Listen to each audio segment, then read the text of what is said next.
কি বললাম আবার মন দিয়ে শোনো। একটা মানুষের মধ্যে সব রকমের গুণ থাকে, ভালো খারাপ নিউট্রাল সব রকমের গুণ। সবকিছু নির্ভর করবে দৃষ্টিভঙ্গির উপরে। ক্লিয়ার?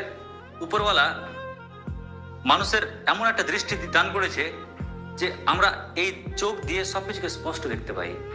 ক্লিয়ার? কিন্তু কি হয় জানো, কিন্তু আমরা মাঝে মাঝে এই চোখের উপরে একটা চশমা যখন পরি, আর ওই চশমার কাঁচের কালার যেমন যেমন চেঞ্জ করবে তেমন তেমন পৃথিবীকে ওরকম লাগবে।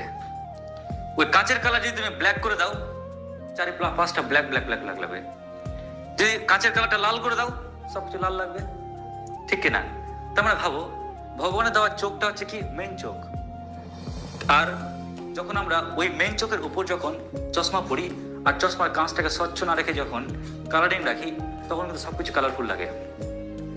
ঠিক এরকম মানুষের জীবনটাও। আমাদের নিজস্ব বিবেক হচ্ছে একটা মেন চোখ, আর আশেপাশের মানুষজন হচ্ছে কি সেই সমস্ত কালারিং চশমার কাঁচ, যে তোমার সামনে যেমন কালারিং নিয়ে আসবে তুমি বিশ্বটাকে ওরকম কালারে দেখবে। ওই কারণে সবসময় ওই চোখ না, মনের চোখ দিয়ে সবকিছু দেখতে হয়।